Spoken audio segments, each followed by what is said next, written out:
एक बार फिर आप सभी का बुलेटिन में बहुत स्वागत है। जो अंकिता भंडारी प्रकरण पर उत्तराखंड में सियासी घमासान थमने का नाम नहीं ले रहा है। सीएम पुष्कर सिंह धामी ने इस मुद्दे पर अंकिता के माता पिता से बात कर आगे कोई कदम उठाने के बयान पर कांग्रेस ने निशाना साधा है। कांग्रेस प्रदेश अध्यक्ष गणेश गोदियाल ने कहा कि अंकिता के माता पिता तो शुरू से ही सीबीआई जांच की मांग कर रहे हैं, तब सीबीआई से जांच क्यों नहीं कराई गई। गोदियाल ने कहा कि मंत्रा रिजॉर्ट पर बुलडोजर कार्रवाई किसने कराई, ये सवाल भी अनसुलझा है और सीबीआई जांच के बगैर इसका सच सामने नहीं आ सकता। रिपोर्ट देखिए।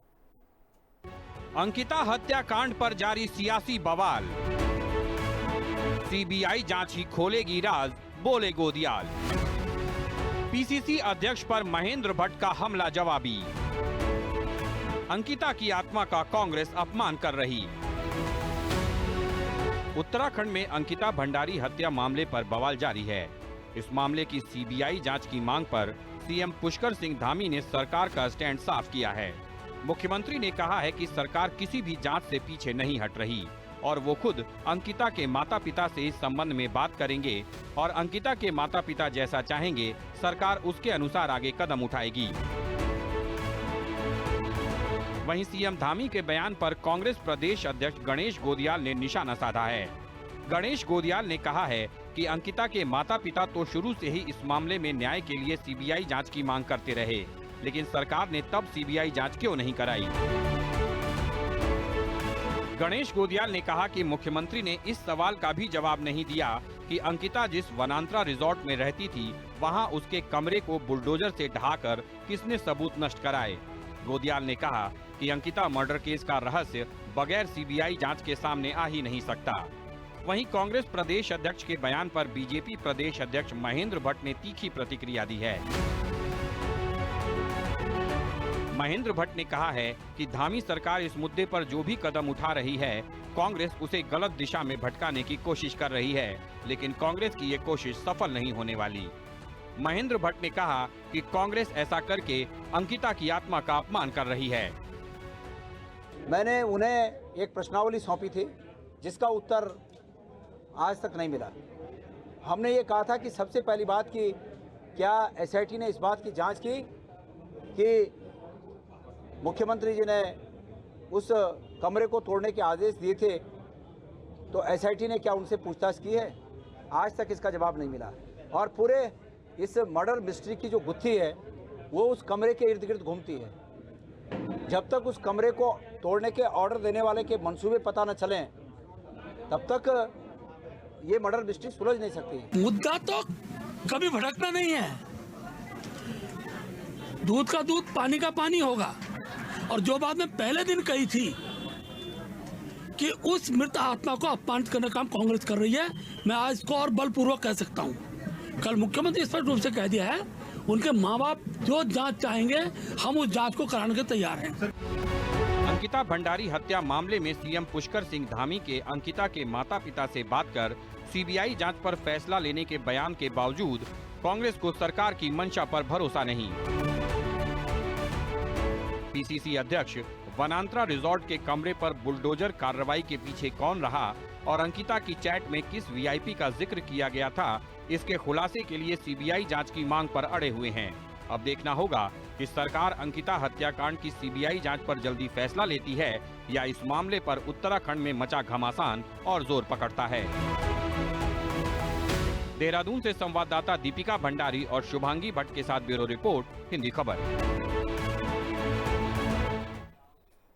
उत्तराखंड के अंकिता भंडारी हत्याकांड में कथित तौर पर नाम उछाले जाने के मामले में बीजेपी नेता दुष्यंत कुमार गौतम को दिल्ली हाईकोर्ट से बड़ी राहत मिली है। हाईकोर्ट ने प्रथम दृष्टया आरोपों को मानहानि का मामला मानते हुए कांग्रेस समेत बाकी सोशल मीडिया हैंडल्स को दुष्यंत कुमार गौतम से जुड़े आपत्तिजनक कंटेंट को 24 घंटे के भीतर हटाने के निर्देश दिए हैं। साथ ही हाईकोर्ट ने यह भी साफ किया है कि अगर आगे भी दुष्यंत गौतम का नाम इस मामले से जोड़कर उछाला गया तो संबंधित पक्षों को इसके गंभीर परिणाम भुगतने होंगे। तो वहीं कोर्ट के फैसले के बाद दुष्यंत कुमार गौतम का बयान भी सामने आया। उन्होंने इसे सत्य की जीत बताया।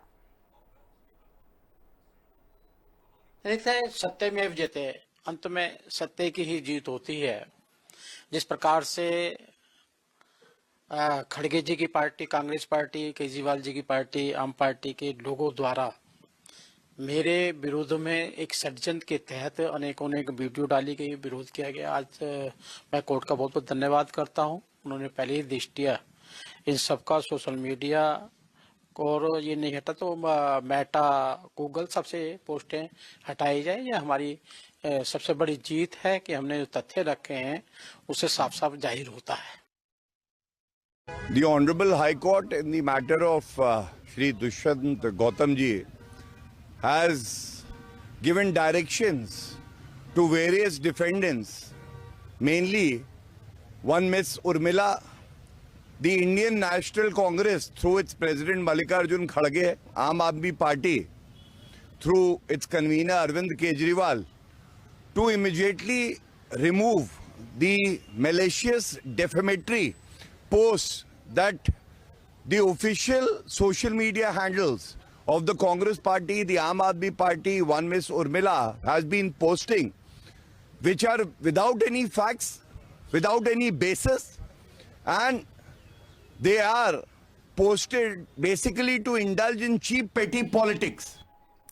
तो वहीं बीजेपी प्रदेश अध्यक्ष महेंद्र भट्ट ने अंकिता भंडारी घटना पर अपना रुख स्पष्ट करते हुए कहा कि प्रदेश के वातावरण को दूषित करने का प्रयास किया जा रहा है। महेंद्र भट्ट ने कहा कि बिना तथ्यों के बार बार चीजों को उजागर करने का कुछ राजनीतिक दलों द्वारा षड्यंत्र रचा जा रहा है। ऐसे में महेंद्र भट्ट ने कहा कि कोर्ट में दुष्यंत गौतम को राहत मिली है और कोर्ट ने कहा कि इस तरह से किसी की मनमानी नहीं चलने देंगे। मानहानि करने का मनमानी करने का किसी को नैतिक अधिकार नहीं है। बिना तथ्यों के बार बार चीजों को उजागर करने का कुछ राजनीतिक दलों द्वारा ये षड्यंत्र था, लेकिन न्याय सबके लिए है। आज न्यायालय में दुष्यंत जी को जो राहत मिली है और उन्होंने स्पष्ट कर दिया न्यायालय ने, इस प्रकार से किसी की मानहानि करने का किसी को नैतिक अधिकार नहीं है। और जब विषय आगे बढ़ता है और कल माननीय मुख्यमंत्री बहुत स्पष्ट रूप से कह दिया है कि हम भी भावनात्मक रूप से परिवार से जुड़े हुए हैं। सरकार ने की पैरवी का ही पक्ष था कि अपराधी आज आजीवन सजा की सलाखों के अंदर है। ऐसे में एक पूरे प्रदेश के वातावरण को तथ्यहीन बातों को लेकर प्रदूषित करने का काम जो कांग्रेस और अन्य दलों के लोगों ने किया है, आज उनके मुंह पर एक बड़ा तमाचा है। धीरे धीरे एसआईटी और जांच कर रही है और इस प्रकार के लोगों को बेनकाब किया जाएगा। अंकिता भंडारी हत्याकांड मामले की सीबीआई जांच की मांग लेकर कांग्रेस ने पूर्व मुख्यमंत्री हरीश रावत की अगुवाई में लश्कर में जुलूस निकालकर प्रदर्शन किया और इस दौरान हिंदी खबर से बातचीत करते हुए हरीश रावत ने इस मामले में कहा कि जब तक वीआईपी के खिलाफ कठोर कार्रवाई और मामले की सीबीआई जांच नहीं होती, आंदोलन जारी रहेगा।